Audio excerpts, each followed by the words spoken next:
Alors dans cette vidéo, j'aimerais te donner 7 conseils en or, 7 conseils qui vont t'aider à obtenir tes 1000 premiers abonnés sur YouTube. Oui, aujourd'hui on parle de YouTube, on ne parle pas d'Instagram. Ces conseils sont tirés de mes propres expériences passées. Donc il faut savoir que moi, j'ai pris énormément de temps à avoir mes 1000 premiers abonnés sur YouTube.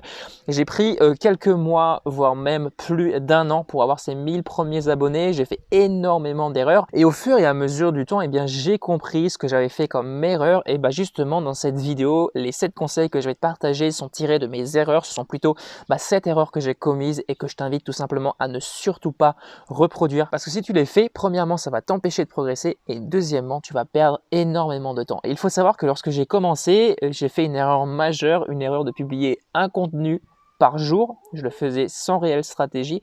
Ça a été une erreur monumentale et je vais t'expliquer aussi pourquoi dans cette vidéo. Alors si tu ne me connais pas, je me présente rapidement. Je m'appelle Benoît, j'ai 25 ans et ma mission c'est d'aider les créateurs de contenu, les entrepreneurs à faire connaître leur talent aux yeux du grand public grâce à la puissance des réseaux sociaux. On est en 2020, il y a énormément d'opportunités qui vont arriver encore dans ce domaine dans les années à venir. Donc si tu es intéressé par ces différents sujets, si tu as envie d'augmenter ta clientèle grâce à la puissance des réseaux sociaux, abonne-toi à cette chaîne YouTube parce que ici on parle de tout ça en détail. Alors pour remettre les choses dans le contexte, j'aimerais qu'on se rende directement sur ma chaîne YouTube. On va voir mes statistiques de la première année et je vais tout simplement tirer des conclusions de ces statistiques. Tu vas voir que c'est pas vraiment cool comme statistiques, c'était vraiment même très décevant par rapport au nombre de vidéos que je publiais. Et je vais te dire l'erreur que j'avais faite cette première année, une erreur monumentale et qui m'a fait perdre énormément de temps. Donc on est sur mon ordinateur, on est sur le tableau de bord de ma chaîne YouTube. Alors j'ai pas la plus grosse communauté du monde, mais aujourd'hui je peux par exemple arrêter de publier des vidéos sur YouTube. Ça n'empêche pas que ma communauté augmente tout simplement parce que j'ai réussi à référencer des vidéos. D'ailleurs je t'avais fait une vidéo il y a un petit moment déjà, une vidéo qui t'expliquait exactement comment référencer une vidéo YouTube pour arriver en première position. Va la voir, je te mettrai une petite annotation, va la voir parce qu'elle est hyper intéressante. Elle n'avait pas fait énormément de vues, c'est bien dommage parce que c'est un des sujets les plus intéressants que j'ai partagé sur cette chaîne YouTube, un sujet qui te partage énormément de valeur. Donc vraiment, on va voir cette vidéo, c'est totalement gratuit. Alors, on va aller dans la partie analytique. Alors là, tu vois, il y a eu un énorme bond dû à la crise actuelle, forcément, il y a eu un pic d'audience. Mais voilà, on va aller dans la partie analytique, mais nous, ce qui nous intéresse, c'est pas cette période-là, la dernière période où ça progresse relativement bien. On va tout simplement aller dans les premiers mois, la première année plutôt, de ma chaîne YouTube. Alors, j'ai commencé en 2017. Alors, tout simplement, on va mettre 2017. C'était, alors, on va marquer le 27 août. J'ai plus la date exacte, mais je sais que le 27 août, c'était lancé. Donc, du 27 août 2017. Donc là, on va copier, on va coller. 2018, voilà, on va mettre en 2018. Appliquer. Voilà les résultats. Alors autant te dire qu'ils ne sont pas glorieux. 34 000 vues sur un an, c'est que dalle. C'est vraiment que dalle. C'est ce que je fais sur le mois en ce moment. Alors c'est pas non plus exceptionnel, mais c'est clairement une légère progression. C'est quand même 12 fois plus, donc c'est quand même intéressant. Et 463 abonnés. J'avais gagné 463 abonnés. Simplement sur cette première année, c'était vraiment un échec total.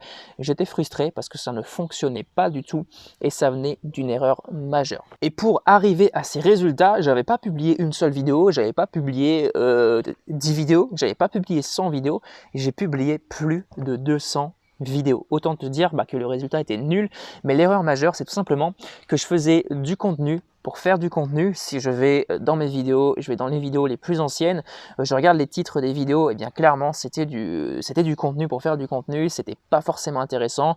Voilà, trouver les clés de la réussite, bref, ça veut pas forcément dire grand chose. Faire de la publicité Facebook, ça c'est une autre erreur que j'ai faite, que je te dirai juste après.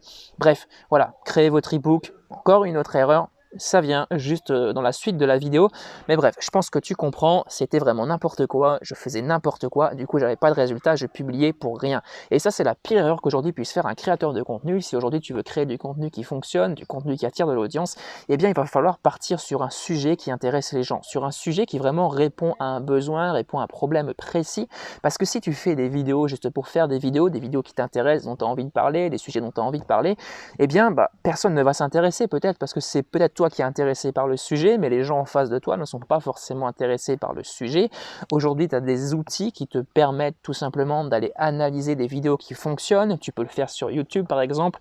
Tu peux aller voir directement sur une chaîne YouTube d'un concurrent. Tu peux trier les vidéos. Tu peux même le faire sur mes vidéos. Si tu es un concurrent de moi, il n'y a aucun souci. De toute façon, tu as le droit, c'est totalement légal.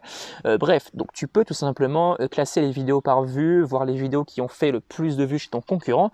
Et là, tu es en mesure de dire oui, ce sujet va fonctionner, oui, ce sujet intéresse l'audience parce que ça a bien fonctionné chez mon concurrent. Donc potentiellement, ça va bien fonctionner chez moi. Et c'est exactement la chose que j'ai mise en place. J'ai tout simplement analysé les contenus qui fonctionnaient bien chez mes concurrents et également j'ai utilisé des outils, je te mettrai des liens dans la description. Je ne les ai pas notés, c'est une erreur de ma part, mais je te mettrai des liens dans la description d'outils qui te permettent tout simplement de chercher des expressions de recherche qui sont tout simplement tapées par les internautes sur YouTube et qui vont t'apporter du trafic qualifié en rapport avec ta thématique. Maintenant, on va passer à la deuxième erreur. Donc, première erreur, c'est tout simplement de publier pour publier. C'est une énorme connerie, ne la fais pas parce que tu vas clairement dans le panneau. Deuxième erreur, je prenais trop de temps pour créer mes contenus. Du coup, je passais plus de temps sur la technique que sur la recherche de vrais sujets. Et ça, c'est fatal lorsque tu es créateur de contenu. Au début, tu te prends facilement la tête. Je t'en parle par expérience. Ma première vidéo, j'ai pris 3 heures à la faire alors qu'elle ne partageait aucune valeur. J'avais fait aucune recherche dessus. J'ai juste mis quelques grands points. D'ailleurs, je ferai très prochainement une vidéo dans laquelle je réagirai à ma première vidéo, ça va vraiment être marrant parce que je faisais plein de conneries et du coup je perdais énormément de temps au montage, énormément de temps sur la technique, sur comment placer la caméra, etc. C'était une galère, pas possible, alors qu'aujourd'hui, avec un bon process, j'arrive en 1 heure sans aucun souci à tourner, monter une vidéo de 10 minutes en 1 heure sans aucun problème. Donc c'est pour te dire qu'aujourd'hui, il faut avant tout, avant de commencer à créer des vidéos, je pense, et c'est là que beaucoup de gens font l'erreur, alors ça vient en faisant des vidéos, mais moi je pense qu'avant de créer des vidéos, il faut que tu mettes en place un process. Tu mets par écrit un process, donc par exemple, à quel moment tu vas faire tes tournages, est-ce que tu vas faire tous tes tournages en même temps pour gagner du temps, est-ce que tu vas créer des templates vidéo, des templates pour ton montage, au moins tu as juste à faire des copier-coller à chaque fois, par exemple pour faire la colorimétrie, pour le réglage du son, etc. Je vais te faire des vidéos plus détaillées sur le sujet très prochainement, mais c'est pour te dire qu'aujourd'hui, avant toute chose, il faut que tu mettes en place un process, parce que si tu n'as pas de process établi, tu vas perdre du temps, tu vas galérer avec la technique et du coup, tu vas mettre tout ton focus là-dessus. Alors qu'en fait, pour un créateur de contenu, l'objectif, c'est pas de mettre son focus sur la technique, mais de mettre son focus sur le contenu et sur la recherche de sujets qui vont vraiment intéresser ton audience. Troisième erreur, le syndrome de l'imposteur. Alors, je pense que tu le connais, ce fameux syndrome de l'imposteur. Je pense qu'on l'a tous vécu, on va encore tous le vivre plus ou moins à notre échelle. Mais je me limitais en fait à certains sujets sous prétexte que je n'étais pas assez compétent. Alors après, il y a eu aussi une autre erreur qui a été faite, je te l'expliquerai, ça va un petit peu contredire ce point, mais en fait ce que je faisais c'est que je voyais des sujets qui fonctionnaient chez mes concurrents, mais je n'osais pas les aborder dans mes vidéos tout simplement parce que je me disais que je n'étais pas assez compétent et c'était une énorme erreur de ma part parce que j'aurais tout simplement pu inverser le problème en parlant de ce sujet en tant que passionné. C'est pas plus compliqué que ça et du coup je serais parti sur un sujet qui m'intéresse, sur un sujet qui me passionne, que je ne maîtrise pas forcément, mais que j'aurais tout simplement pu présenter à mon audience et ça m'aurait attiré du trafic. Donc ça a été une énorme connerie, je l'ai noté ici, tout simplement ce syndrome de l'imposteur parce que voilà, je voulais pas publier, le concurrent avait publié exactement la même vidéo. Je pense que c'est totalement idiot de penser comme ça parce qu'aujourd'hui tous les sujets que tu trouves sur internet ont déjà été abordés un jour ou l'autre. Quatrième erreur, et cette fois-ci une erreur vraiment fatale, c'est que je n'analysais pas mes résultats. Je publiais plein de vidéos, je regardais mes statistiques juste pour voir si j'avais gagné des abonnés et des vues et ça s'arrêtait là. Grosse erreur tout simplement parce que je n'analysais pas en profondeur mes vidéos. Et si par exemple je vais directement là de nouveau sur mon tableau de bord, eh bien je peux facilement en un seul clic trier mes vidéos par nombre de vues. Et qu'est-ce qu'il en résulte? Eh bien tout simplement je vois les vidéos qui ont les mieux fonctionné. Et si ces vidéos ont bien fonctionné, ça veut dire que ces sujets intéressent mon audience. Donc pourquoi pas continuer à parler de ce type de sujet pour avoir des vidéos qui fonctionnent, des vidéos qui attirent du trafic. Et si tu n'analyses pas, eh bien tu ne peux pas avoir cette conclusion. Du coup, tu ne peux pas progresser. Cinquième erreur, c'est que je ne me spécialisais pas assez. Alors, quand je dis je ne me spécialisais pas assez, c'est que tout simplement, je vais de nouveau me rendre directement sur la chaîne YouTube. On va trier par date, on va prendre les premières vidéos.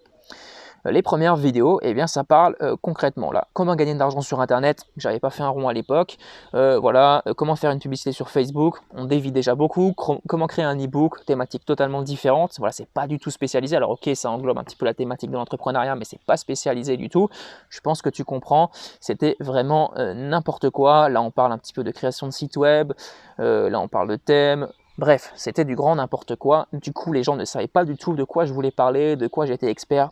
Et ça m'a vraiment mis de gros bâtons dans les roues. Sixième chose, je ne croyais pas en mes capacités. Alors tu vas me dire, mais comment ça peut influer sur le nombre d'abonnés, sur les résultats, etc. C'est qu'en fait, je n'avais pas confiance en mon projet. En fait, je voyais ma chaîne YouTube plutôt comme un espèce de champ de test. Et du coup, je n'avais pas vraiment confiance en mon projet. J'avais beaucoup de doutes à cette époque-là, surtout la première année. Et mes résultats confirmaient mes doutes, tout simplement parce que je me disais je ne suis pas capable, c'est peut-être pas fait pour moi.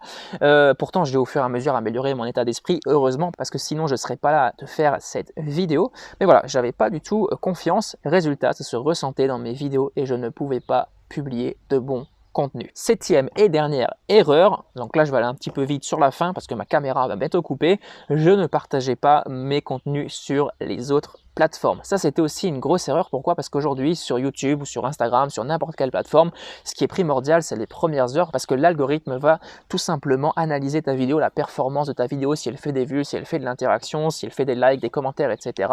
pour la mettre oui ou non en avant. Alors sur YouTube c'est un petit peu différent souvent parce que quelquefois tu as des vidéos qui explosent, des vidéos que tu as publiées depuis 3 ou 4 mois, ça n'avait pas fait de vues au début, pourtant elles fonctionnent bien au bout de 3 mois. Bref, c'est au bon vouloir de YouTube, mais dans tous les cas, plus ta vidéo va avoir de l'interaction au début, plus elle va être mise en avant. Donc systématiquement, moi je te conseille vraiment, partage ta vidéo sur tous les réseaux que tu as, même si tu as 200 ou 300 abonnés sur Instagram, c'est toujours un plus, c'est toujours 3, 4, 5, 10, 20 vues en plus, peut-être 5 à 10 likes en plus, et du coup ça peut vraiment être intéressant. Voilà pour ces conseils tirés de mon expérience personnelle que je voulais te partager.